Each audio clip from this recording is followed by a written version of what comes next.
Melissa, Yes, Corey. this woman goes to a French pharmacy and she goes to buy some weight loss products, and they cost about 300 euros. She goes up to the pharmacist and she says, how much do you think I'll lose with these products? And the pharmacist says, probably about 300 euros. Yeah. Creative insurgents. Creative insurgents. Hey everybody, I'm Corey Huff with theabundantartist.com. And I'm Melissa Dinwiddie with Living a Creative Life. And this is the Creative Insurgents Podcast, where we are all about living a creative life according to your own rules. Yeah. And Corey, tell us where you are. You're in a white box right now. I'm in a white box right now, but I'm actually in Paris, France. No. Yeah. Bonjour, madame. Bonjour. My wife and I landed about 5 days ago. We're getting settled in, and we're having a great time. We toured the stunning Notre Dame Chapel yesterday, and we are getting acclimated to baguette and and I think I've eaten more pastries in the last 5 days than I did in the last year. So no doubt. That is so fabulous. Yeah, it's really fun to be able to do stuff like this, Melissa. I'm seeing more and more people do this kind of thing where they take, extended trips to other countries in the world. The internet is a wonderful thing. And I'm even meeting artists that are doing it. I'm meeting artists who are packing up, a few art supplies and heading off to France for a year. So awesome. Yeah, come join me. Totally love it. Well, I very well might. My husband and I are looking at Paris as a possible destination in the next year. So who knows? I might be visiting you. We'll see you there. That'd be fun. Meanwhile, I'm still here in Silicon Valley. It's very sunny and lovely here. And I had my play shop last Saturday, my live play shop, which went phenomenally well, and I'm very excited to run another one, probably in October. So cool. So maybe we should just jump right into today's interview. Let's do it. All right. Here we go. I'm so excited to introduce my friend Jolie Guillebeau. I've known Jolie for a couple of years. I started following her online, and then found out that she lived here in Portland. And it's really fun because it's not every episode that I get to introduce somebody that I consider a friend, but I've seen her go through different stages of her work, and I'm really excited to have her on and talk about those different stages. Jolie's been a successful artist for a number of years, and Jolie Guillebeau, I'm really excited to have you here today. I'm thrilled to be here. I'm so excited. Yeah. So Jolie, to jump right in, you and I had this talk a few weeks ago where you just told me sort of about a little bit about the background of your career, and I'm wondering if you can share just the highlights. You graduated from art school in 2008. Can you tell us a little bit about your struggle to make it to art school? Yes, so I'll try to keep it short. I describe myself as a painter and a storyteller, and I can make stories quite long, so I'm going to try to condense this. But basically, I had wanted to be an artist since I was 7 years old, and I remember announcing at a family dinner that I wanted to be an artist when I grew up, and my grandfather said, you should go into real estate because then you can make money and then you can paint on the weekend. So I really had a lot of encouragement from my family with the whole artist thing. I worked my way, like in 5th grade, the deal was that if I got all A's all year, then I could take art lessons that summer. And I got all A's all year, even in math, and then we moved. Oh. And then, everybody was like, oh, but you can take art in high school. So I got to high school, and I tried to take art lessons, and I took the first basic art class and did that year, and then signed up for the advanced art class. And the teacher was like, you're academically strong, so I need to save these classes for people who are going to get only going to get an art scholarship. You're going to get an academic scholarship. You go take physics or something. So she said, you can take art in college if you're still interested, but you're never going to use art in your real life. Thank you, Mrs. Morrison. So then I got to college and tried to take art classes there, and they were art majors are how they get their funding. So even at the beginning art classes, they were like, if you're not an art major, then we're not going to spend much time with you. So over and over, I kept trying and kind of getting foiled at every turn. But I was a high school teacher for 10 years, and we were working overseas, and we had a chance to come back and kind of figure out what we wanted to do, and we realized we could do anything. And we were sitting down and kind of making a list of what our ideal life would be like, and my husband was like, what do you want to do? I want to be an artist. And he said, well, let's make that happen.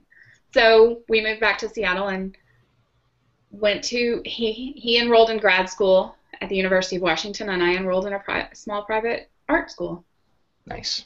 Yeah, it was amazing.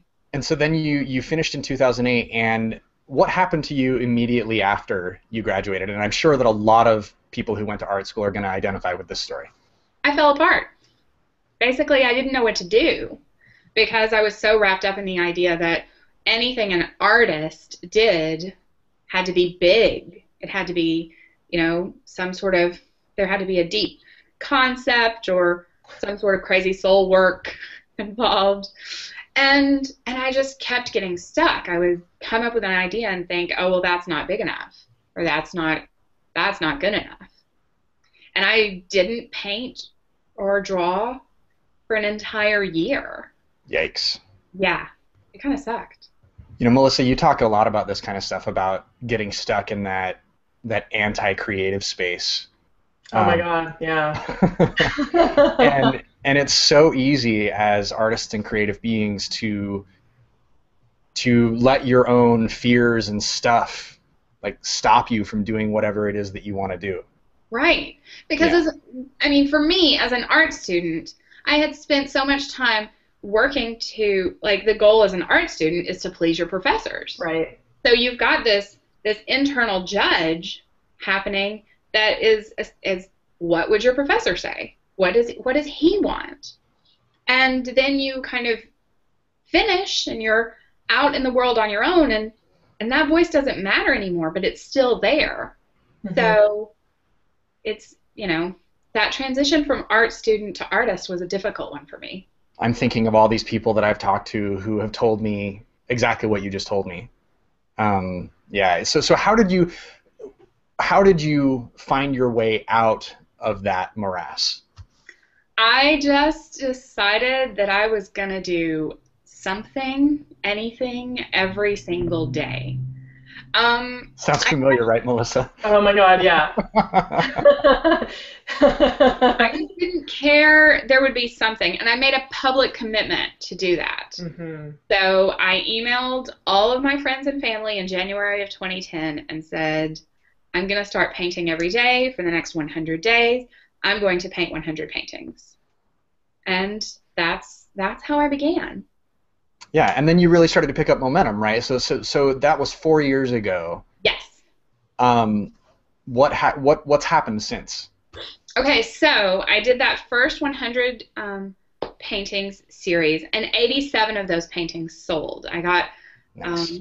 A few people, a few other people started mentioning it on the internet and caught on, and things kind of picked up from there. So back up for a second. I just want to ask, because I know the audience is going to ask. So you skipped a step there. You said that you started painting and 87 of them sold. Yes. Did you have a website that you sold them on? Were people showing up at your door? What happened there? So day one, that painting was $1, and I sent out an email newsletter every morning, 8 a.m. Eastern Time, painting and the story behind the painting. Wow. And the first person to reply to the email, the first person in my inbox, that person got the painting. Nice. If they wanted to pay whatever, was it $1 the first day, $2 the second day, that kind of thing? Exactly. And how big was your mailing list at this point?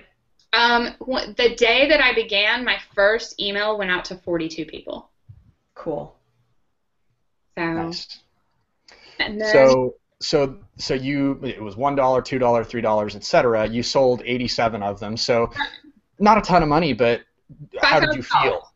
Yeah, how did you feel? I felt great. It was a big jump start because $5,000, was more than I'd ever made. $1, $2, $3 doesn't sound like much, but when you start having $67 and $68 and $69, that's cumulative, and it builds. And so, yeah, that first $5,000 was something I never thought I would ever see. So that was pretty significant. And Jolie, were these like, how big were these paintings that you were doing? Mostly 4x4. Mm-hmm. It's just easy to ship. 4x4, 5x7. I very occasionally would go up to 8x10. And with that first series, I think I did 2 that were 12x24. So, Right on. yeah, mostly very small. And by the end of those 100 days, how big was your list at that point? 270. Wow, so it was still a small list, and yet you were selling almost every painting that you put out there. Totally, yeah. And how were people finding out about you and getting on your list? Occasionally I would put a little note at the bottom of the newsletter to say, hey, maybe you've already bought one and you're just following along, or maybe you can't afford these. The best thing you can do is share this with your friends. Brilliant. Forward it along. Yeah. And so it just very slowly grew in very small increments. And so when people bought from you, and when people respond, like if they hit reply and asked you a question or complimented you or anything, like how did you respond? Like were you responsive to them? Totally. I still send every single person that replies to my or that subscribes to my newsletter, they get a personal email from me.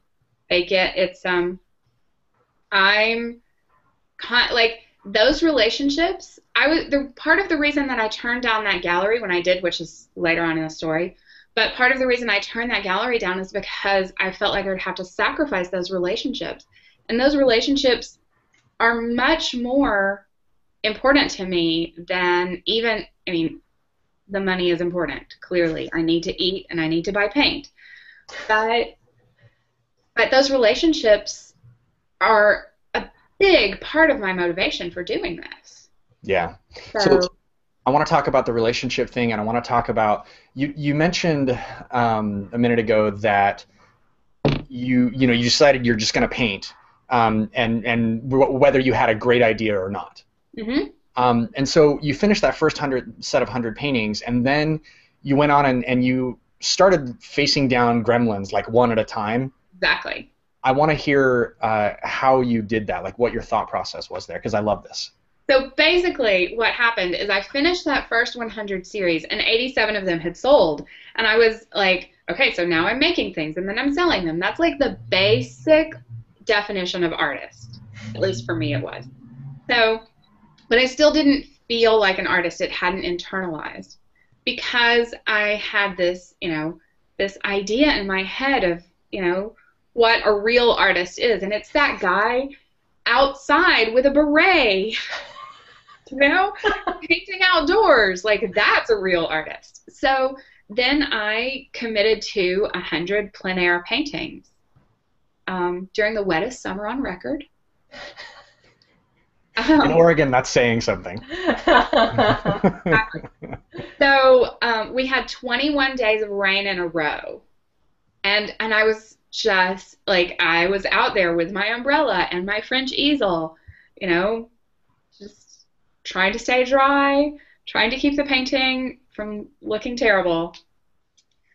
And so that was next. And then I had this professor in art school that her voice is still very strong in my head, and she said, you're very good at still life. I think you should stick to still life. Let's avoid portraits. And so, of course, every artist watching this right now is having PTSD. Oh my God.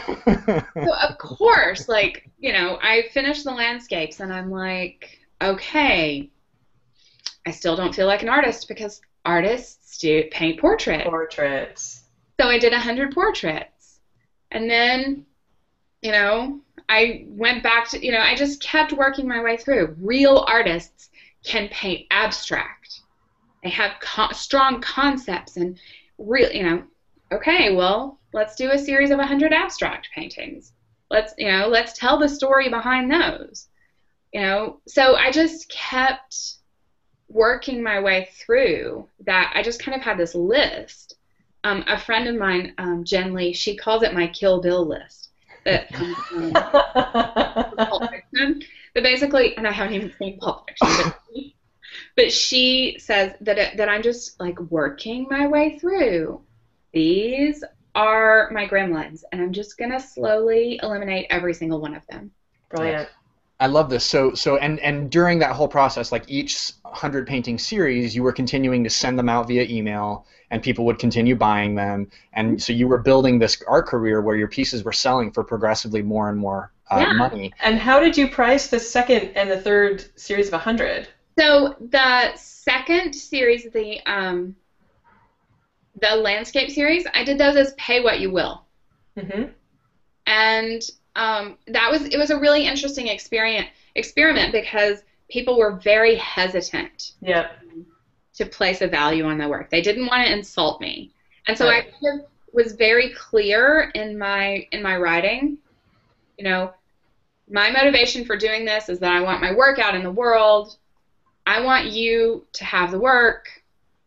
I was just very, very clear. Like, I had all sorts of disclaimers about that. And people would still write in and be like, would this be too little? Would $200 be too little? No, not at all. If you notice, my last painting sold for $65. $200 is fine. So it was really interesting to encounter people, like, to kind of play with that a little bit for that second series. And at that point, I still had very little to lose. Mm-hmm. So. And then what did you do for the third series? So after a point, I kind of sat down and said, okay, materials, time, shipping, email. My magic number is somewhere around $90 is kind of worth my time. And I definitely noticed that if it was above kind of 120, then people would write and say, oh, I love it so much, but I just can't afford it. There was just a little bit of a resistance above that. But below $100, I'm buying art for less than $100, So I just kept kind of, like, I had plenty of time and lots of opportunities to just play with that sweet spot and say, okay, what's the magic number here? And it kind of, depending on the season as well, but it kind of varied. It was kind of around $90 to $100. And what were you doing? The first 100 days, you made $5,000, which is fantastic. I mean, yeah. Fantastic, with a tiny little mailing list, right? Yeah. And I would imagine that living in Seattle or Portland, wherever you were living at the time, might have cost more than $5,000 for 100 days of time, whatever. So what were you doing? How were you able to do art full time? Did you have other sources of support at the time? When I began, we were living in Seattle, and I was working for the Fry Museum as a docent/security guard. I was the person that stood in the galleries and answered questions about the paintings and said, don't touch that. And that was before you started taking Taekwondo, right? Right, that was before I started. True. But so that was, I was working. It was a community of a lot of those people that a lot of my colleagues were also art students.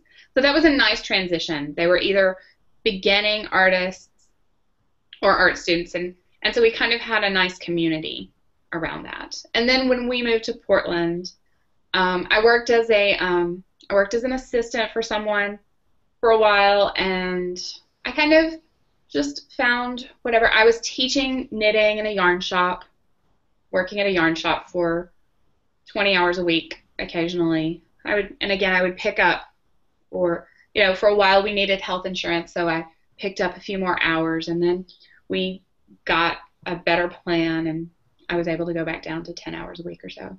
Nice. And then I was also teaching art in my studio. Cool. So what does your income mix look like now? So I'm it's really funny. I had to kind of come up with, I really resist the words, this is funny to say considering my other life, but I really resist the word entrepreneur and business person, things like that. So I had to kind of reframe it for myself, and I thought of it as building my own security. And so I thought of it as 4 walls to a house. And so I do a couple of local shows, like elementary school, that have some juried shows and craft fairs and things like that. I do a couple of things like that every year. I teach out of my studio. I sell my originals as part of the daily newsletter. Any other projects that I'm working on this year, the TEDx Artist in Residence project. These things, each one kind of becomes a wall of my house. And I just try to make sure that I'm not too heavy in one space, that I'm not too, in case something changes drastically. So I teach about 10 to 15 hours a week out of my studio, which brings me, around between $800 and $1,200 a month. And then my originals, which vary by season. But my goal is generally about $2,500 a month of income. So. Yeah. And you've been doing that for the last year plus now, right? Yeah. So congratulations, you're an artist. Do you own it now, Jolie? I do own it now. It was a big moment when I was able to say I'm an artist without hesitating over that word, without it kind of getting stuck right here in my throat. Oh yeah. And I didn't realize it until later. I was like, oh wow, I said that without saying I'm an artist. I remember that moment. Yeah. Exactly. I love this because sometimes the people that we have on the show, they've been professional full-time artists for 10, 15 years or more, and a lot of them don't remember what it was like when they got started. Yeah. I'll never forget. I don't think I'll ever forget. It was kind of quite a roller coaster. So. Yeah. This is really good. I think a lot of the artists that are listening to the show are going to really appreciate your candidness with what it took to get where you're at. Thanks. Yeah, that's really, thank you so much for sharing all that. Not everybody's willing to, Yeah. In fact, I was just talking about this with a friend, and we were talking about, just as important as the product is talking about the process, That, in fact, in some cases, it's more important. We love Julia Cameron in The Artist Way, but have you read any of her novels? No. No. Yeah. So this is the thing. There are some people that process is a big part of their work and being able to describe that. And I feel like that's part of who I am, is that process is an important piece to share. Yeah, I think so. And you were talking about, it's not just about how much money can you make as an artist, but you are pretty passionate about people having access to art at a lower price and connecting with your audience. Very Tell much. us a little bit about that. Yeah, because we worked in West Africa for so many years, then I have a different perspective on poverty, and I really recognize that what I'm selling, people do need art. People need art. But the luxury of being able to purchase an original is exactly that. And so I kind of have my own little glitch or something that I'm trying to work through about how how to price my work above a certain point. And I just really have a hard time with pricing my work anywhere above $1,000 because I've seen, you know, most people in the world don't have that. And so my audience, I really want my audience to be the people who would normally buy originals at Pier 1 or would normally buy artwork at Pier 1. I want them to that transition from Pier 1 to, you know, an original. And it's a little bit of a jump for people. So that's part of that, building that relationship.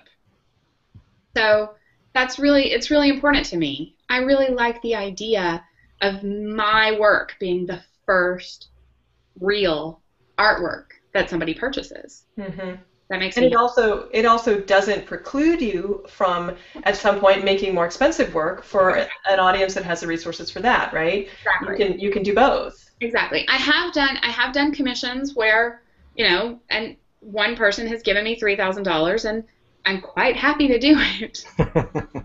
But for the most part, the majority of my work, it takes a little bit of pressure off me to be able to make lots and lots and lots of small paintings and sell them for a small amount. Yeah. It's just a different way of approaching art. Yeah. Yeah. So we're getting close to the end of time, and I know that a lot of people are going to be asking this question. Sure. So, Jolie, you're involved with your husband's business and the World Domination Summit. You help organize that. Tell us a little bit, you know, just briefly for those who don't know, tell us a little bit about that. Okay, so the World Domination Summit is a group of creatives and entrepreneurs. It's mostly people who are interested in living a remarkable life in a conventional world. So it's a very wide group of people that's very difficult to try to explain. But the key values are community, service, and adventure. And so it's kind of easy to find. You know, it's one of those things where you know it when you see it. But yeah, so my husband and I organize that. It's a big part of our year every year. We have 3,000 people that come to Portland every July, and it takes up quite a bit of time. For the past 2 years, then I've taken July off from the daily paintings because there's no space in my brain for anything other than, you know, 3,000. Dominating the world. Yeah. Dominating the world. Yeah. Yeah. So one of the things that a lot of readers ask about is, okay, so you know, I'm trying to build this art business, but I'm married and have kids, or my husband's in the military and I have to travel, and you know, there's all kinds of scenarios where an artist doesn't have the luxury of just doing it on their own. Right. So maybe you can talk a little bit about how you've managed to maintain that separateness and balance with this other thing that could easily overwhelm your life. That's true. So one thing that has helped me, like early on, I guess I've always thought of it as if I'm choosing between being an artist and getting a good night's sleep, then I choose being an artist. So because I made that public commitment, I have 2 or 3 people that have been following along from very early on, that if that painting or that newsletter is not in their inbox by 8:05, there is an email. I promise. So there have been a couple of times that, like, maybe MailChimp has gone down, or I've pressed PM instead of AM. I'm really tired. That I wake up to 4 emails in my inbox from Amy and Judy, and like, who are all saying, "Where's today's painting?" So that public commitment really helped me, because it's easy to let myself down, to be like, oh, this is something I really want to do, but it's just not possible today. Like, today was just too busy. But if I know that Judy Monroe is going to email me at 8:05 tomorrow morning, then that email, that painting gets done. And it may mean that it gets done at, midnight. But, and basically, it was just a clear thing for me to say, okay, all this other stuff in my life, it's important and necessary, but being an artist is important to me. So if I have to sacrifice sleep for that to happen, then that's what I'll do. Yeah. Well, Jolie, thank you so much. I think it's really important that artists, those who are trying to figure it out, they understand that it does take sacrifice and work. Right. And it's not something you can just wake up and do. There's no magic fairy dust, because if there was, then we'd all be artists, because everybody wants to be one. So those of us that are doing the work, those of you that are watching that are doing the work, good job. It's hard. Yeah. So if you were, just to wrap this up, if you were going to give a beginning artist who's trying to figure it out any advice, what might you say? Well, I guess I would just say, don't be afraid of making bad things. Yeah. Of the 1,000 daily paintings that I completed over the past 4 years, I can't say that all of them were good, but they all got done. So just start over tomorrow with a different painting, but make something every day. Yeah. Amen to that. And as I say, remember, we need the crap because it fertilizes the good stuff. Exactly. That's a good way to put it. I love that. The other thing, this is something that I talked about in my TED Talk, but the other thing is the stuff that sometimes we think is crap, some of the paintings I never expected to sell sold within the first 15 minutes. Oh, yeah. So speaking of your TED Talk, yes. I know I said that last thing was going to be the last thing, but maybe this will be the last thing. So your TED Talk, I've seen you speak a couple times now. Yeah. And you describe yourself as, you said to me once that, how did you put it? The reason that you make art is to connect with people. Maybe you don't communicate with words so well, but you communicate through your art. I think you're a pretty good speaker. So maybe you could tell us a little bit about how the TEDx talk that you recently gave came about and what that experience was like. It was such a great experience. I worked as the TEDx Artist in Residence for TEDx Concordia University, Portland, which is the community-based TEDx program here in Portland. And they created a system during their very first TEDx that the backdrop for the day would be created by a local artist. And wow. So this is year 4. And so I got to make 1,000 plexiglass paintings. I painted using acrylic paint on plexiglass squares, and we hung them kind of like a beaded curtain. And then I got to tell the story of making these paintings and the way that it, the idea that it came from, which it came from the 1,000 daily paintings and beginning that process and kind of the system that I created for becoming an artist. And it was just, it was a really wonderful day. In fact, just a couple of days later, I was at Pilates, and my Pilates instructor was like, "Oh, somebody else was telling me about TEDx," and she has no idea what I do. I hadn't talked to her about it. I'd only been seeing her for a few weeks, and she was like, "Somebody else was telling me about that." And she was telling me that most of the day was pretty good, but that there was this one artist that had painted 1,000 paintings. And I came up straight up out of my sit-ups, and I was like, "That's me, that's me." It was just the most magical moment to be like, my words and my paintings, it's all making a difference for somebody. So. That's awesome. Yeah, we'll link to some pictures of that backdrop and your TEDx talk in the show notes. Super. Hooray. Yeah. So again, Jolie, thank you so much thank for you. taking the time to be with us and to share your experience and wisdom. Oh, I'm so thrilled to be here. Thanks so much. You bet. Have a great day. Thanks, you too. Creative Insurgents. Creative Insurgents. Subscribe at creativeinsurgents.com.